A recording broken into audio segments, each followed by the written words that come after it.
behind the old biology and the old physics behind the new biology. The tale of the two revolutions. Looking forward to Dan's talk in 3 acts. I guess there will be intermission in 3 acts. we shall find out tomorrow anyway. On Tuesday, we have a lunchtime talk, but it's online. It's part of the featured former fellows. And Ioannis Votsis will be talking about universal criteria of analogical reasoning. And you can find the link for this talk on the website, as usual. We will advertise it again, and we hope to see many of you for Ioannis' talk on Tuesday at noon online. The link is again on the website. And the last talk of the semester will be giving on Friday next week by Anna Levy, who is our senior visiting fellow. And it will be 2 arguments for the value-ladenness of science. So we're looking forward to these remaining talks. If you are online and are considering applying to the center, let me remind you that for both the postdoctoral fellowship and the visiting fellowship, the deadline is December 10 next week. So we are in 2 weeks. So we invite you to join us and send your application in case you'd like to be a postdoctoral fellow or a visiting fellow at the center next year. Today, it's my great pleasure to introduce our speaker for this unusual time, Raphael Scholl, who is visiting us from the Department of Philosophy at the University of Geneva. Raphael does history and philosophy of the biological sciences. He has a very broad training in the sciences, in medicine, as well as in history of science and in philosophy of science. He has published extremely widely in the best journals at Cantonese, BGPS, Synthèse, and so on and so forth, on a range of topics in the history and philosophy of biology, including with some people connected to PID, some former visiting fellows at the center, some former graduate students of the Department of History and Philosophy of Science, namely Rose Novick. And his 2020 paper with Rose Novick was, I think they got a prize in BGPS or something like that. Editor's Choice. Editor's Choice. Exactly. And one thing I should tell him is that he should not believe, he was a fellow here at the center in 2014, 2015. You should not be believing this is a usual treatment of the fellows since I took over the center. It's usually still bagel and coffee that haven't changed. Today we made an exception for you because it's an exceptional talk, and we're very happy to welcome you back. We did upgrade a little bit the quality of the food we offer you during lunchtime too, but it is an exception. Floor is yours, and looking forward to your talk. It is a great pleasure to be back here in Pittsburgh, place with which, as you mentioned, I have many personal connections. So my topic today is the empirical test of infectious disease models. Now, just over 3 years ago, infectious disease models became a topic that half the internet seemingly started to talk about. Many people were surprised that such a thing existed, knew little about it, and there were many contributions in all kinds of journals, including this one in Nature, which I remember reading as one of the first ones, about what this practice is of modeling epidemics. In recent months, I've been engaged in a project where our question has been to ask, well, during the COVID-19 pandemic, infectious disease models were used to make predictions. So about the expected development of the pandemic, about the expected scenarios, and also projections about potentially counterfactual scenarios, right? What would happen if we instituted a lockdown, if we instituted a mask mandate, if we closed schools, etc. And I became really interested in this question of how well these models were established for this particular purpose. I found it interesting that in the article that I am showing here from 2020, which was written, if I am not mistaken, by a science journalist looking at this, trying to introduce a broad audience, it says that forecasts made during an outbreak are rarely investigated during or after the event for their accuracy, and only recently have forecasters begun to make results, code, models, and data available for retrospective analysis.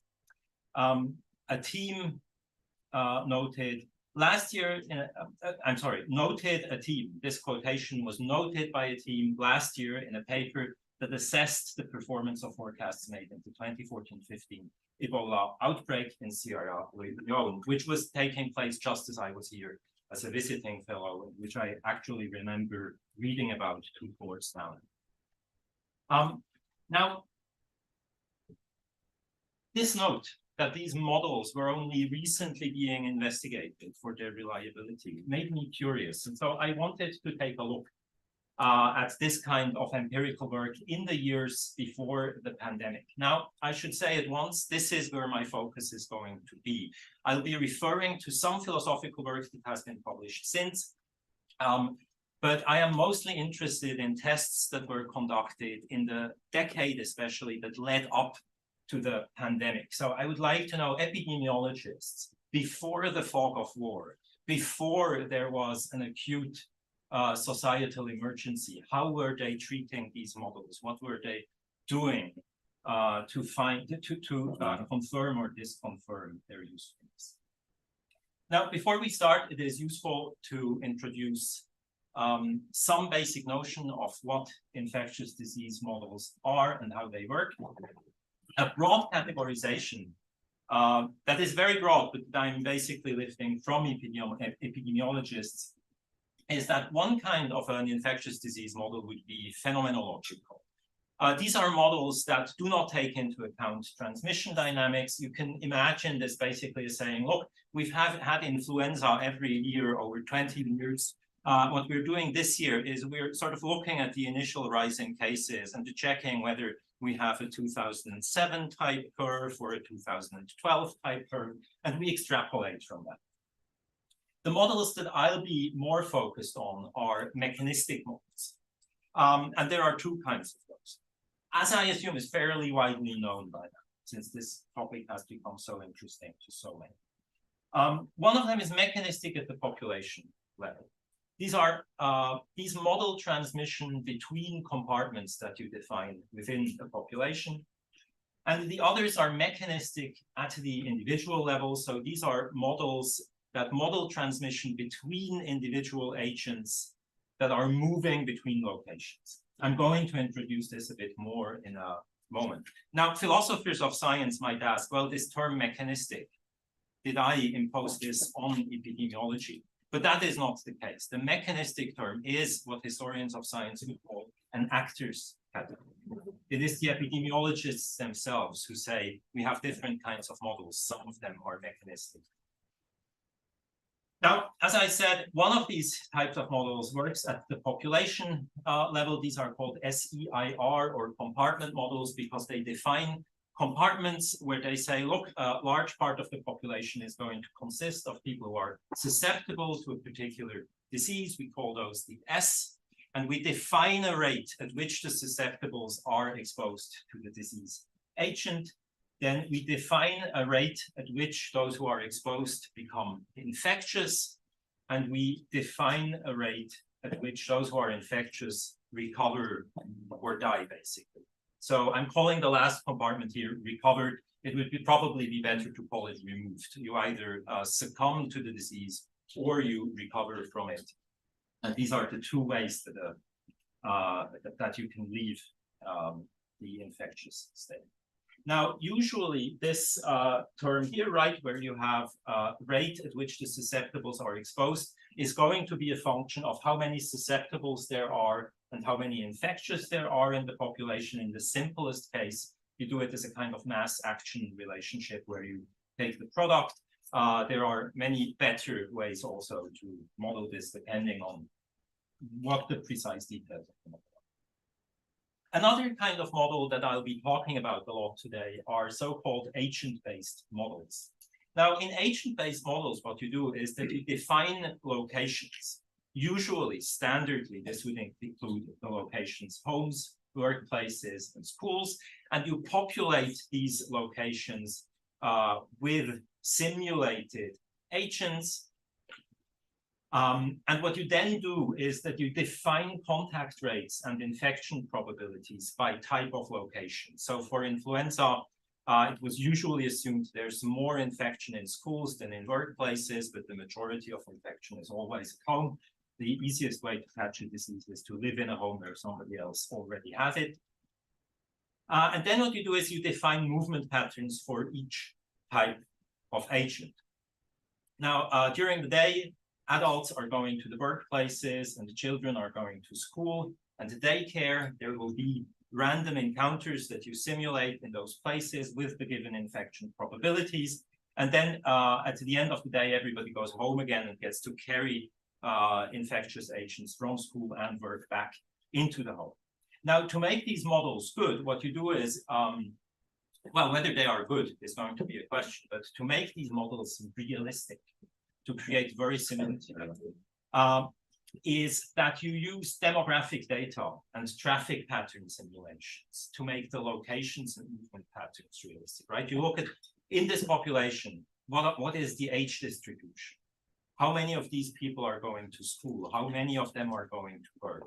How far do they travel? There's lots of simulations, pre-existing simulations that you can use for this purpose. Because there are many questions about traffic patterns that you want to ask, right? From simple urban planning up to emergency responses. What do you do if you need to evacuate an area quickly? There are these independently existing simulations that are often used in these models. Now, from this movement of the agents between the locations, you create a graph that shows you how people interact with each other, and that shows you which opportunities exist in the population for the disease to spread. Okay, so these are the basic types of models. My interest was in what was done in the 10 years leading up to the pandemic. With 10 to 20 years, I was going to be driven by the empirical data. So what have people done over roughly this time to test these models as they are formulated? And I'm now going to show you a selection of some of this work that was done. Now, before we begin with that, it is important to see that most epidemics look something like this. It is actually almost a little bit disappointing, all the curves go. But actually, there's a number of features that you would look at in these curves. I should say this is a curve from an assessment of one of the compartment models in the 1950s. I'm using this picture because it is from a real contribution to the science, but I'm not going to be specifically talking about this. So one thing that you can be interested in, and that is in the seasonal influenza epidemic, always of great interest, is right, at what point is the peak of the epidemic going to occur? How quickly are cases going to grow once the epidemic gets going? What is going to be the case numbers at peak? What is the rate of resolution once the epidemic begins to wane? And what is the time at which the epidemic ends? Obviously, these are mathematically related to each other, but they are useful to study separately because models will sometimes get you the right peak case number, but not the right time of the peak. Or they might get the timing right, but not the case numbers, etc. So most of the studies we're looking at are going to look at this type of curve and assess features of roughly this time. So the curve, while it looks simple, has a variety of features that are of interest. Now, in the article that we saw at the beginning, right, it was mentioned that there was one group that was inspired by the Ebola epidemic in Liberia, which you have here, Sierra Leone and Guinea, in 2014 to 16, I think, or 13 to 15. I'm sorry, in those years it ran. They were interested in modeling this disease, which is quite different from the COVID disease that we are all now very familiar with. Ebola has a case fatality rate of around 70%. It is transmitted not by aerosols or droplets, but by body fluids. And in 2014, this was rapidly escalating. Right? There were more than 4,500 cases, more than 2,200 deaths. So, right, these are huge numbers. And the interest was in getting some clarity about which models would be useful for predicting the course of an epidemic like this. So a group centered around the NIH began something that they called the synthetic Ebola challenge. The way that this worked is that they created an agent-based model to simulate an Ebola epidemic with different scenarios. So early rising scenarios, late rising scenarios, you'll see some of those. And then they allow this model to generate data, which is also fogged up. So part of the interest here is in having a model that creates an epidemic, but then you add noise to this data to simulate the situation in an epidemic where you actually don't know the precise numbers. You only have an approximate idea of what is going on. And then you take these various models, phenomenological, mechanistic, compartment models, agent-based models, and these models are used to fit that data and to make predictions about the further course of this epidemic. And the way that this was conducted was that it was done almost as if a real epidemic were happening. So the models were fitted on the first part of the data, had to make predictions about what is going to happen next. And then they were given the new simulated numbers. They could adjust their fitting again, make the predictions again. And in this way, model performance over time could be evaluated. Now, here are some sample graphs from the simulations. What you see are various scenarios, right? Scenarios 1, 2, 3, and 4 here. These are all pretty similar, except for the fourth, where at the end you have so the simulated data, the actual epidemic in this scenario are the squares, the black squares. There you have an initial decrease towards the end, but then the epidemic takes off again. And what you can see is that at each time point, right, just after 10 days, 10 weeks, 20 weeks, etc., all of the groups were asked to make predictions. The shaded area shows you the range of these predictions, and the red shows you the prediction mean. And what you can see is that in many cases, the ensemble of models made reasonable predictions about where the epidemic was going.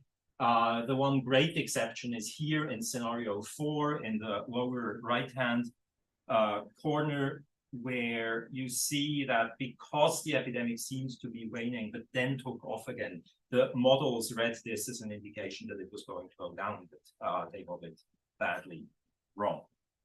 Now, I know what you're thinking. You're saying, well, this is interesting and all. What resulted?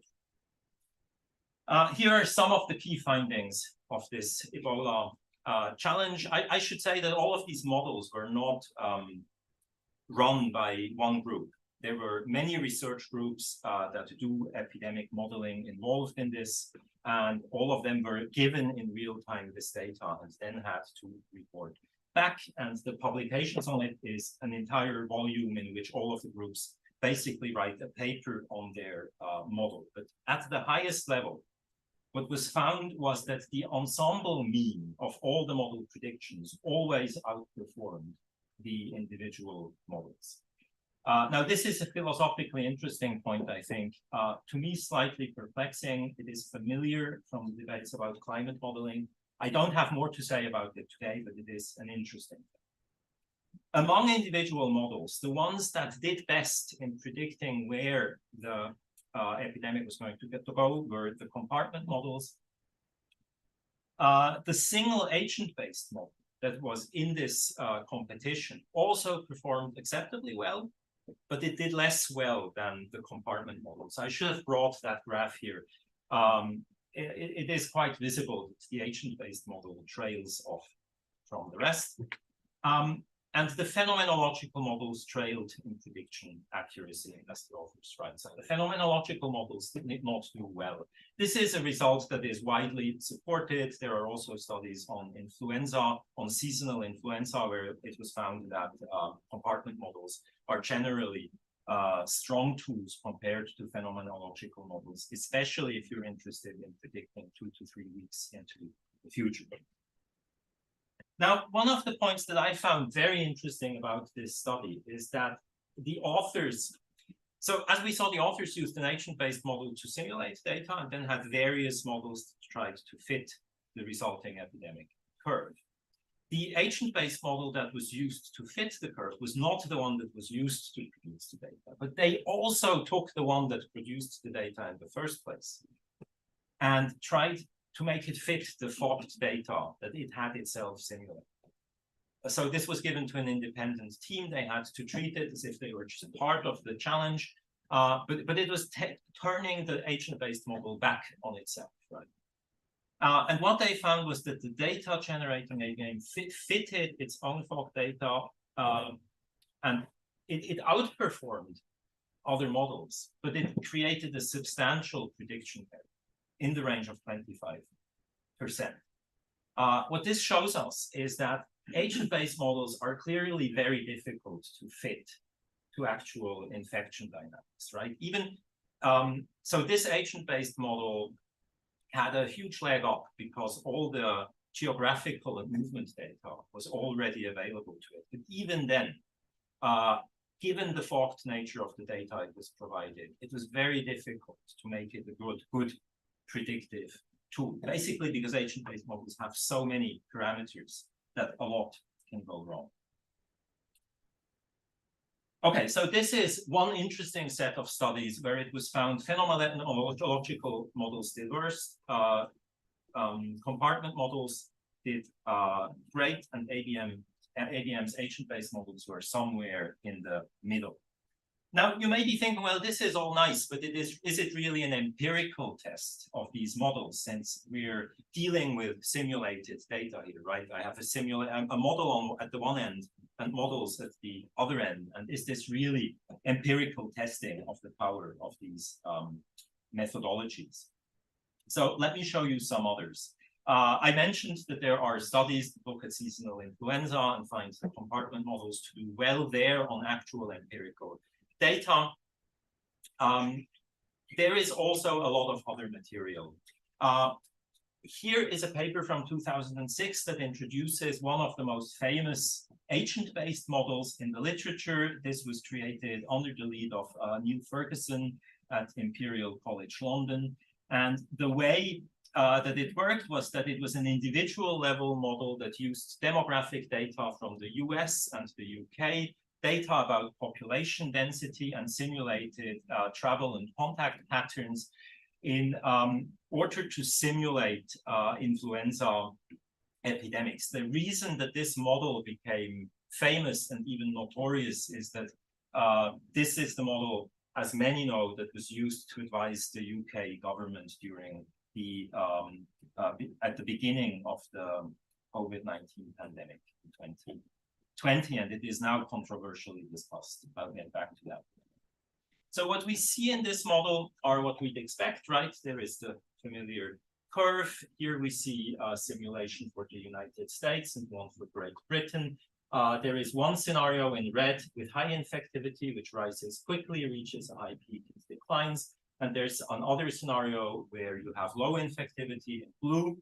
And then the authors sort of show graphically how the epidemic in the United States begins with a few red centers in urban areas, then spreads broadly and then begins to decline. The green areas at day 112 is where the epidemic has already resolved.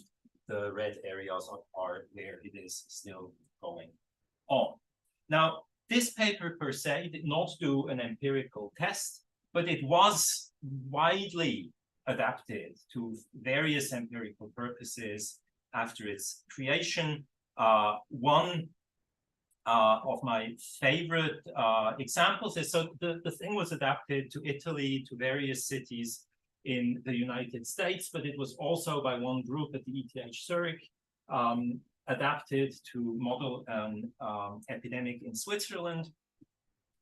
And what these authors did is to basically take a traffic simulation and demographic data as before, plug in specific values for Switzerland, and then you can see here the epidemic beginning down in Geneva, where I currently work, and then traveling eastward up to Bern and Lucerne and Zurich before resolving itself. And the authors showed that this agent-based model that is now so famous could recover the curve that was created, that was observed during the actual epidemic. You can see that the fit is pretty good, but not perfect if you just judge it by eye, right? Especially at the trailing end, there are many more measured cases than simulated cases, but on the whole, it is fair to say that the model could be made to produce this particular epidemic curve, and it also gave a realistic notion of the geographical spread of the disease. Studies like this, we could multiply. As I said, the same model was also applied to Italy and various big cities.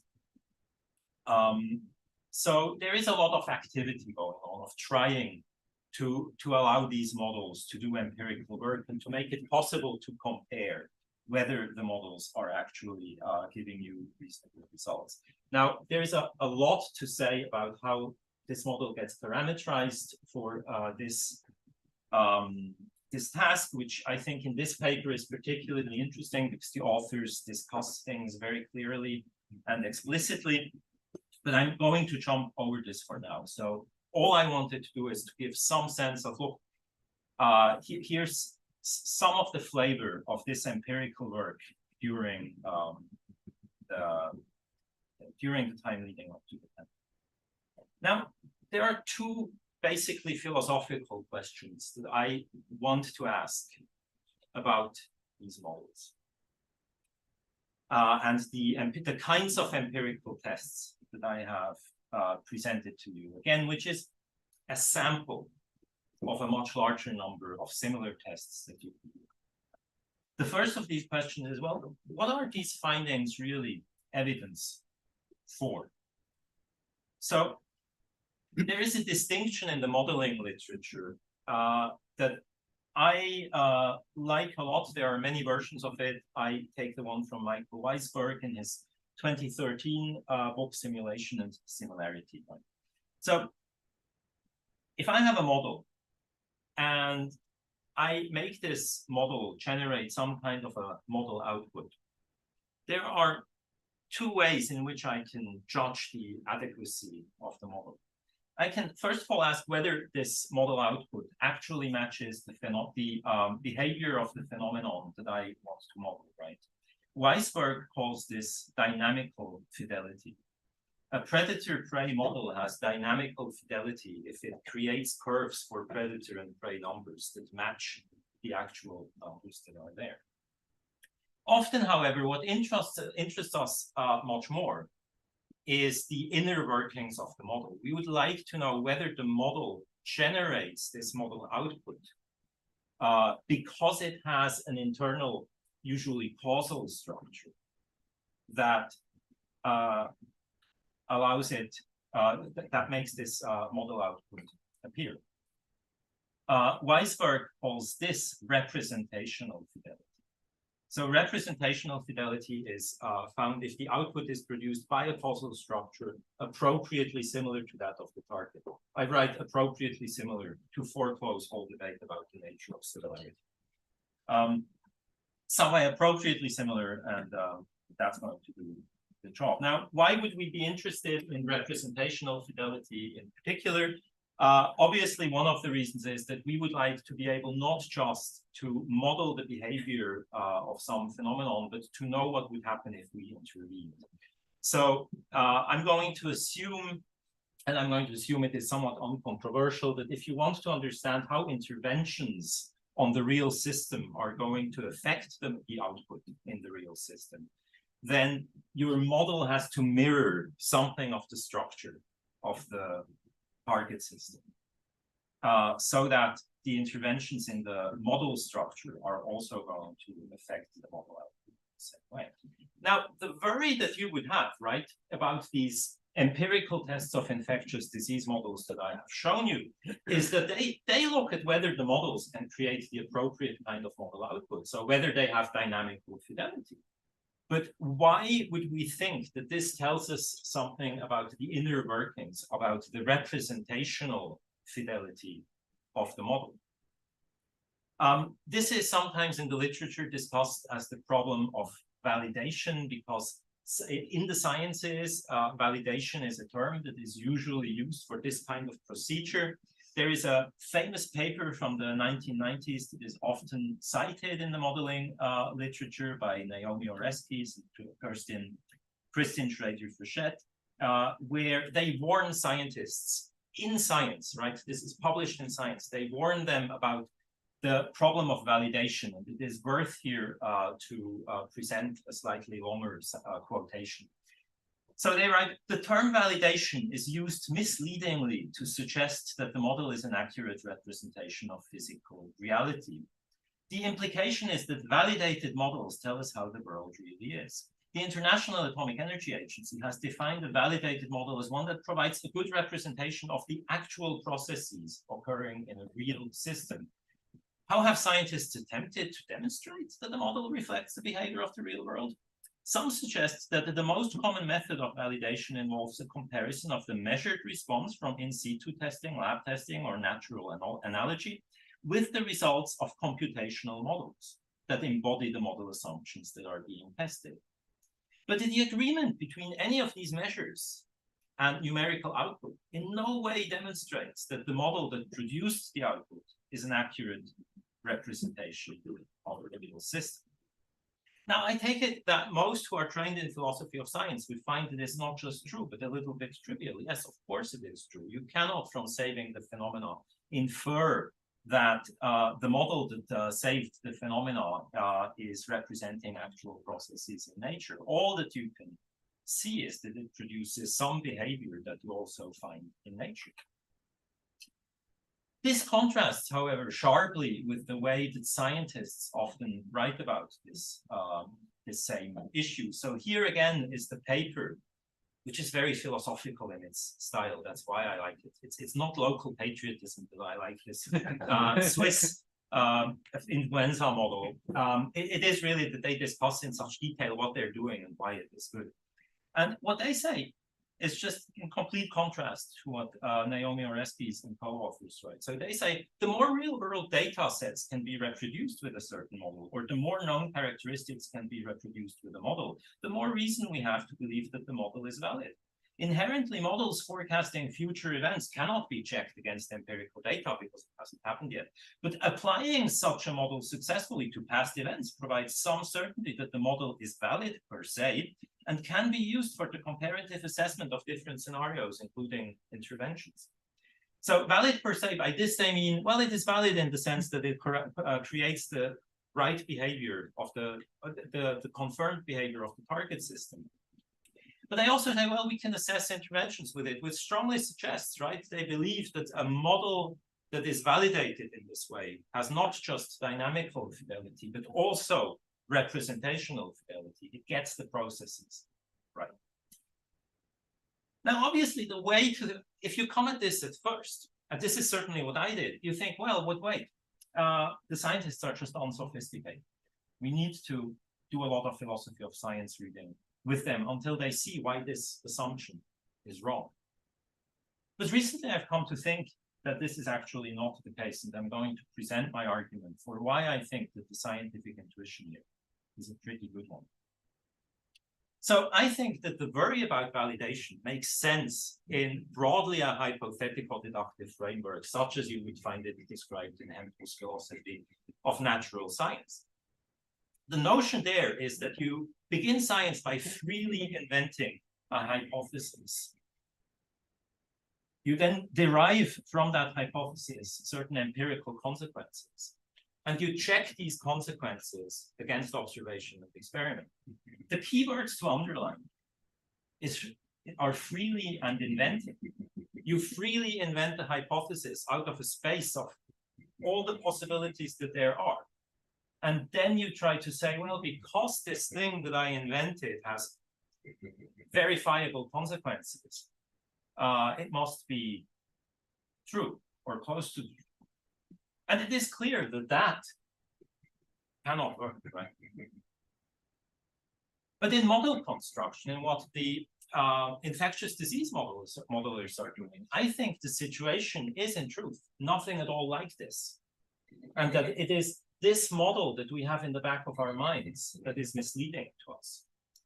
So one of my favorite brief introductions to model-based science is a paper by Ronald Geary in Philosophy of Science from about 20 years ago, how models are used to represent reality. And the kind of graph, so this is lightly adapted, it's almost the graph from Geary. The way that Geary writes about model construction is he says, well, we have certain principles and specific conditions. From this, we construct the model. We derive from the model certain hypotheses and generalizations about the system, and we check against the world whether this is really correct. The keyword to underline here is construct. We did not freely invent the hypothesis. We took materials that we already had and put those into a model, and then showed that, for example, known causal relationships, when put together in the appropriate way, can recover the empirical phenomenon. And that seems to me a completely different exercise than the hypothetical deductive theory testing. I think it provides evidence for representational fidelity. I've written it up to make clear what I mean. The causal assumptions and background knowledge that go into model construction are not hypotheses to be tested by their empirical consequences. Right? The fact that diseases are transmitted person to person is not something that through the model I intend to test. It's something that I already know. The relevant causal relationships are by and large established findings imported from other domains. So the question in these infectious disease models, if you just do these predictions, is whether known causes are jointly sufficient to account for the phenomena of disease transmission. We are not trying to establish the existence and competence of those causes de novo. We're not trying to show, look, there is this process of person-to-person transmission. This we already know. We want to know whether that process can recover the phenomenon. So I think that if you think about it carefully and how model construction and testing actually works, you find that there is much to be said here for the scientific intuition that these successful predictions in this case actually are good evidence for representation. Now, my point is not that there are no problems involved in this, especially the models have to be calibrated and sometimes have a lot of parameters that need to be calibrated. And that introduces the possibility for just sort of stretching the model to account for a phenomenon. I'm not saying that that is not a problem, but the basic causal structure of the model is not what we are testing through empirical consequences. So this is my first of two, basically, philosophical points. It's that all of these tests that people do that from the outside look like not quite the thing that you should be doing, just testing whether empirical consequences of the model match things observed in the world, are actually more telling than you would think, precisely because they demonstrate the sufficiency of known causes. They're not trying to establish new ones. That being said, I found at least one really interesting in the literature, which adapts a Ferguson-style agent-based model, so the one that is so famous for Montreal. So this is the same exercise as the people who adapted that model for Switzerland are doing it for Montreal. And what they said would be the appropriate way to test the model is the following. They say, well, we calibrate our model on a baseline influenza season, but then it needs to be perturbed. I would say intervened upon, to bring this into an interventionist framework, right? They say, well, vaccination coverage is not the same in every year. Sometimes the seniors are better vaccinated and sometimes less well. The influenza strain is not always the same. Sometimes we have a highly infective strain. Sometimes we have a strain with low infectivity.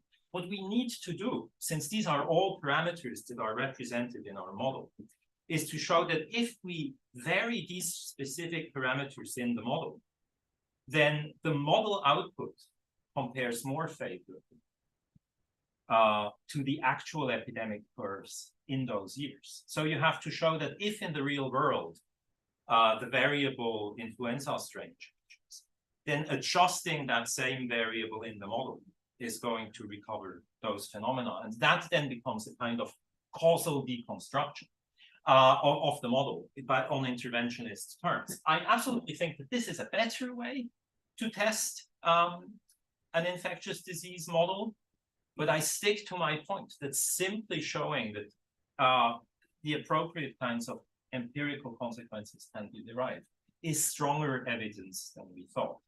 Now, one of my future projects is to find out whether this kind of approach is more widely practiced, because so far I've only found this individual paper arguing for this.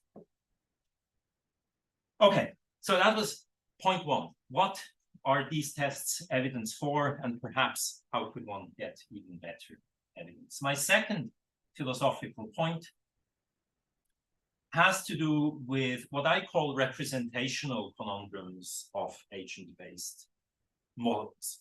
This is another issue. So I'm early in this project, and to a significant extent, I'm just telling you about all the things that have somehow bugged me a little, and where I feel I have some story to tell about them now. The first was this question of if validation in the sense of just predicting empirical results is not good evidence for the inner workings of the model, why are scientists constantly doing?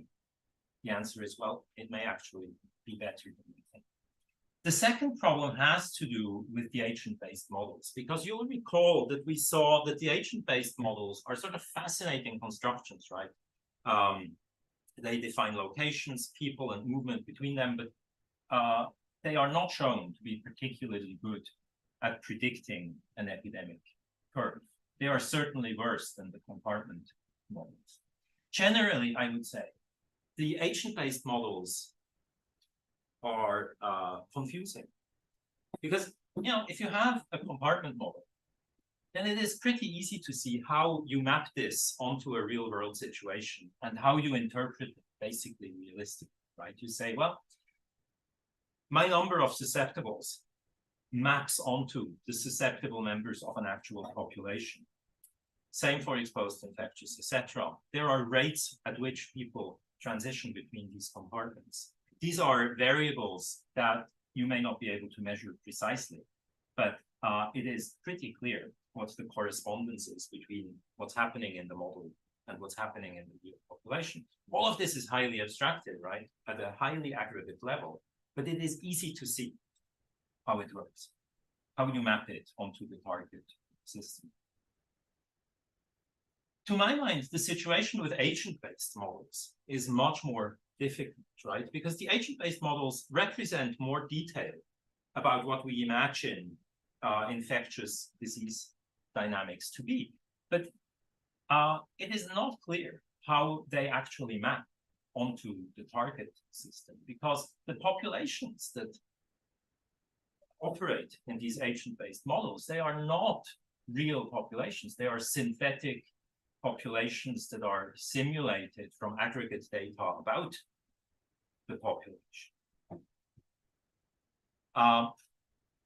It is not at all clear what it is that these models, compared to other scientific models, are really trying to get at. I mean, it's almost an invitation to fictionalism about models, right? They're talking about some fictional population of humans. And I don't think you can just see that as some kind of abstraction or idealization. The population they're talking about is not an actual population. Agent-based models have already caused a significant amount of literature in the philosophy of science. I wanted to review some of them, but very flippantly, because we're running out of time. So early in the pandemic, people asked, well, what are these agent-based models representing really? And there is a paper by Marcos Maciars and Martin Sack, which argues, well, here are all our reasons why we think that the ABMs are good models for infectious diseases, because they represent the mechanisms of infectious disease transmission. So this is a highly optimistic take. They say, well, the models may seem strange, but they incorporate the correct mechanisms, and so they are good tools. There is a paper by Robert Northcott, published last year in Philosophy of Medicine, where he is extremely negative about these models. He says the Imperial College London agent-based model, the Ferguson et al. Model, lacked appropriate empirical support pre-pandemic, performed terribly in the pandemic, and in any case, such models are the wrong tool to model pandemics. I don't want to go into details, but here is the completely negative thing. And then you have a paper that I think is a great deal of fun, which is by Igor Dubin, where he says, look, agent-based models are extremely powerful. Look at all the levers you can pull, all the levers that this model gives you. You can close the schools, and you can vaccinate those who have contact with the infected. Look at all the things you can go and do in these models, but he completely leaves aside the question of what they represent. He argues instead, and I think it's actually very interesting, he says, look, we have made a simple agent-based models that philosophers can implement on their own computers so that they get a feel for the powerful things you can do with these kinds of models. And I actually think there is a lot to that, right? Because with these computer simulations, you need to get into it, vary the parameters, see what begins to happen. Now, these are three very different takes on the status of agent-based models. They emphasize the power. They show that in some respect, these models did not perform well. But they also say, well, but they in principle represent the right kinds of mechanisms. Now, I would like to think about these models in a slightly different way that allows us, I think, to weigh all of this literature a little bit differently. The way I would like to think about the agent-based models in this last remaining bit of the talk is that I want to apply Wendy Parker's adequacy-for-purpose analysis for models. This is something that she published about from around the late 2000s. Here is a very readable, very good paper from 2009. Up onto the recent times, this is a philosophy of science paper from 2020, where the argument is that we should test less. We should think less about testing whether models are good representations of a target system, but whether the models are adequate for particular purposes. Now, many of you may well be familiar with this approach. Parker, of course, develops this in the context of climate modeling, and she says in the abstract even here of this paper, and I think this is a little bit lovely, she says, well, it may sound trivial to say, I don't want to ask about how good a representation the model is, but how adequate it is for certain purposes. But there are surprising upshots to this. And I think this is true in this case. I think this type of analysis helps with the agent-based models. Now, the basic intuition here, right, is that when we think about what a model is, then the original debate was a lot about how the model M relates to its target R. I believe it is Ronald Geary who stressed that usually it is an agent, a scientist, for example, who uses a model for particular purposes. And then you can expand this a little further. It's not just that you have to think about model-target relations in isolation. You have to think about how people use the model for particular purposes towards specific audiences.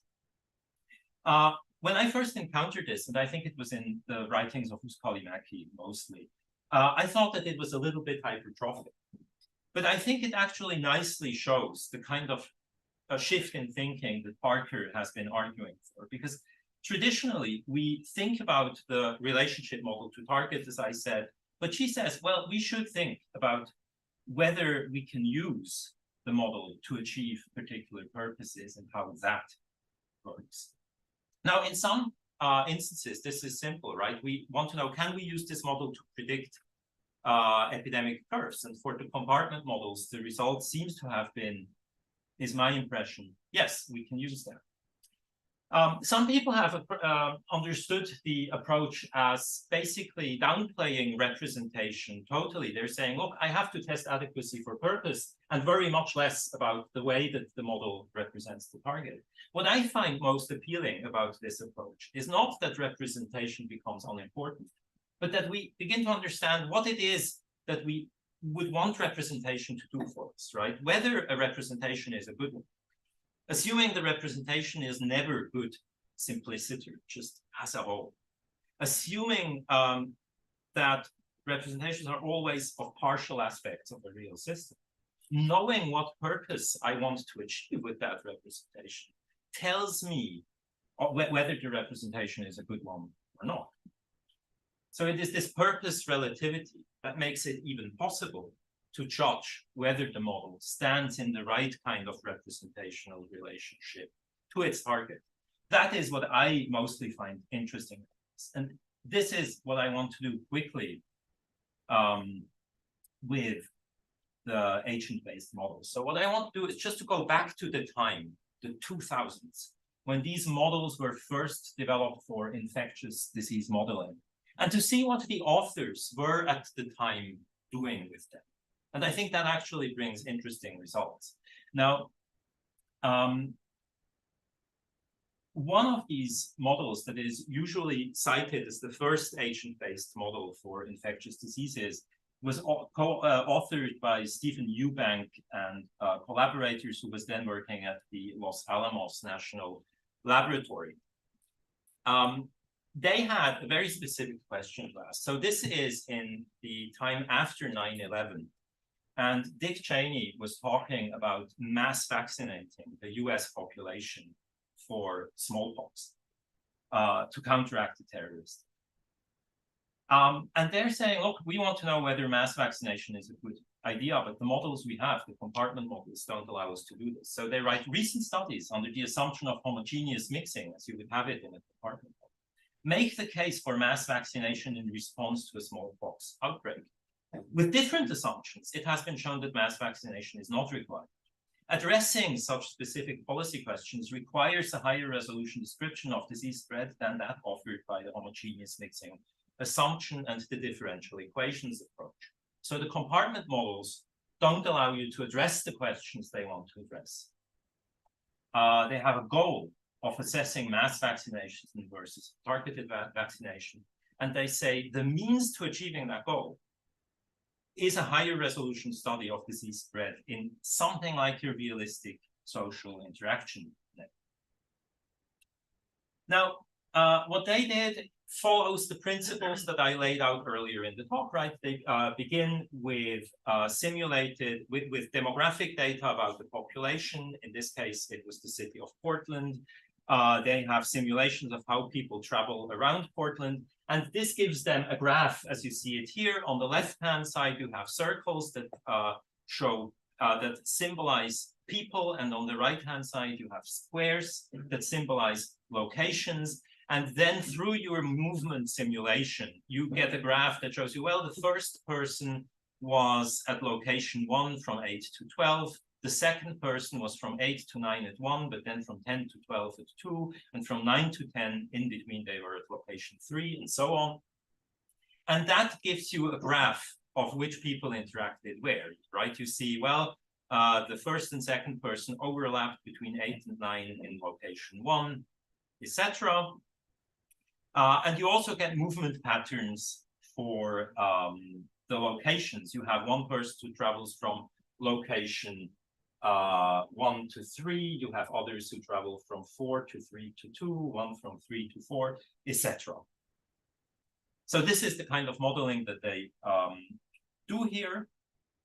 And now what do they do with the model they have created? Well, first of all, they project this whole thing down. They take off the time index and they say, well, we'll just make a full connectivity graph. Instead of looking at this by time period, we'll just say, obviously, these 4 people are connected with each other. And obviously, there are movement patterns between these locations that we can aggregate. So we aggregate from C here, the movement patterns, into the representation in D. They call this, they call the time-resolved interaction networks GP, so the graph for persons, and GL, the graph for locations, and then GL hat and GP hat for the graphs without the time index. Now, what do they do with this? This is, I think, where the adequacy for purpose analysis really begins to pay off. So, I'm sorry. So there is actually an argument that we'll get to what do they do with it in a second. There is an argument that they present for why they project all of this down to these connection graphs without the time indices. Because they say, look, incubation period and time of infectivity are usually much longer than the 24 hours, right? You incubate the disease for several days, you're infectious for several days. So there is an argument to be made that hourly resolution for the connection network is not necessary.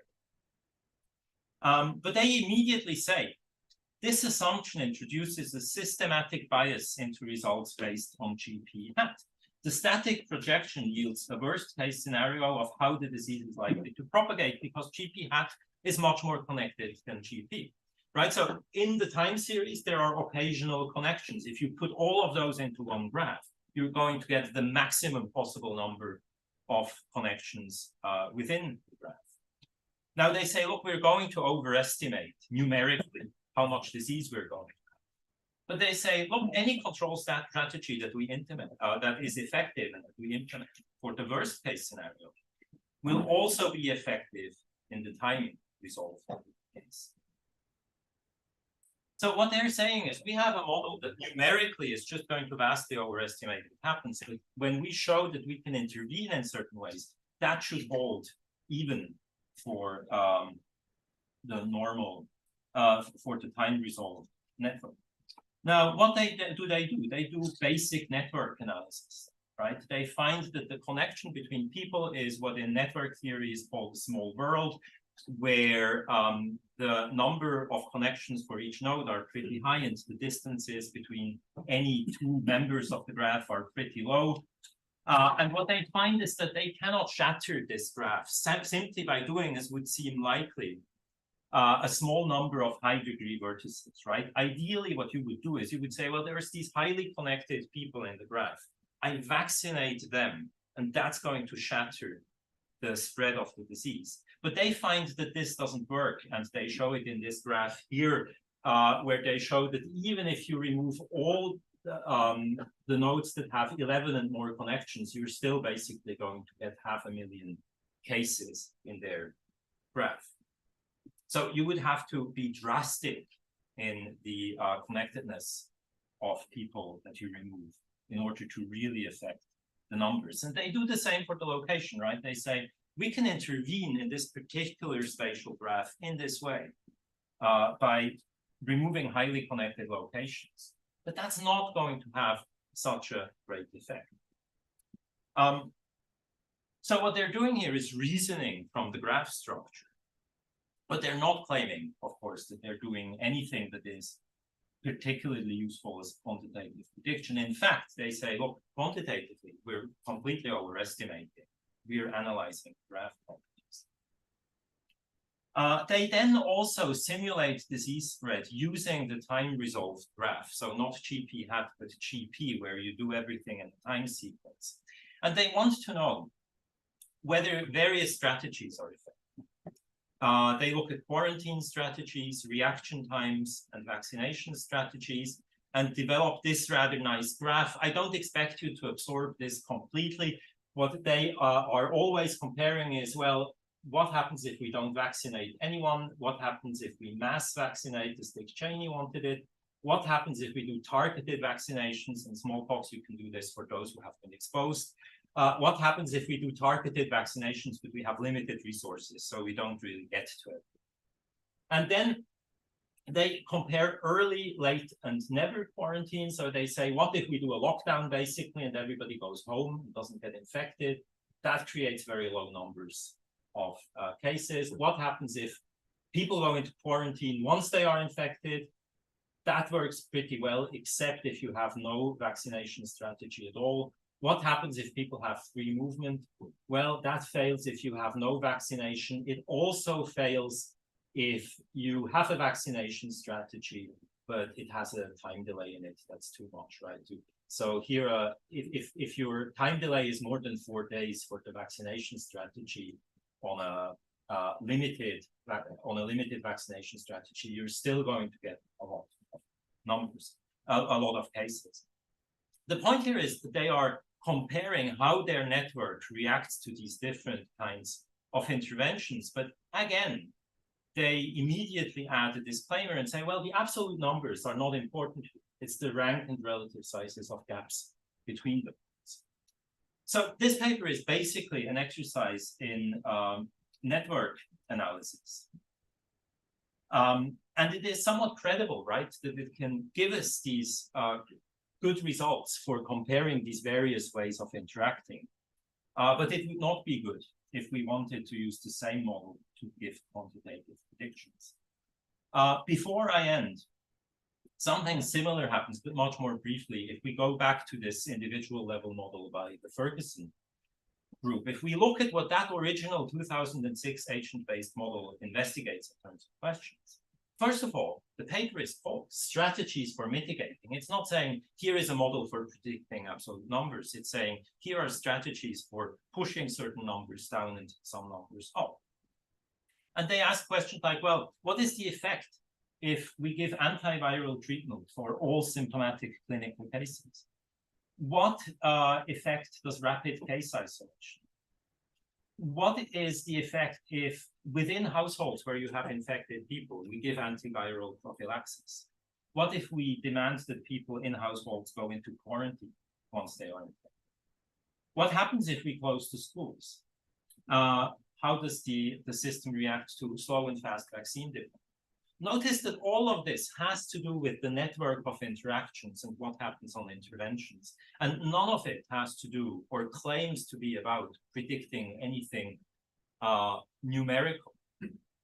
It is perhaps indeed difficult to see how the agent-based model, unless it is extremely well parameterized, could give you quantitative predictions. But it is easy to see that things like, well, I have an infected in the network here now. Let's take out by vaccination these 3 close nodes. Is it still going to spread, etc.? That's a question you can ask using this kind of methodology. So that's a purpose for which the model may be adequate. So going quickly back to the existing literature, right? Maziars and Sack are absolutely right. These models represent well-established mechanisms. This is because they were constructed from those mechanisms. But the more difficult question with Wendy Parker is, well, for which purposes is this particular representation adequate? Quantitative forecasting and intervention assessment are very different games, right? And you can see this if you look at these early publications. I've basically turned the philosophy question into a history project, which is my favorite thing to do. The failure of quantitative prediction that Northcott is so interested in, right? This may tell us less about the models themselves, which were created for a particular purpose and incredibly plausibly serve that purpose. But it may tell us about the way in which those models came to be used in the emergency for a purpose to which they were perhaps not suited.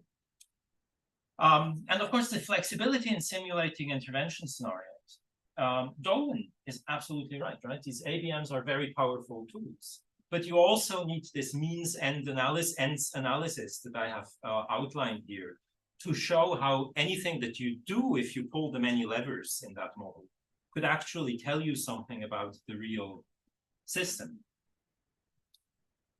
Okay, just by way of concluding, 3 quick points. It is an interesting fact, I think, that there is a relatively rich literature on empirical tests of infectious disease models in the decades before the pandemic about diseases including influenza, Ebola. And I think as a resource for thinking about these models, that's extremely valuable, or at least it seems that way to me. Now, I have argued that scientific intuitions about validation are perhaps not as misguided as the received philosophical view suggests. I'm curious to think whether people find this credible. And finally, I have suggested that an adequacy-for-purpose analysis provides insight into the development of these now controversially discussed agent-based models of infectious disease transmission. That's it. Thank you for your attention. So we'll take a 1 minute break. It's not 2 minutes to coffee. And then we'll have a question.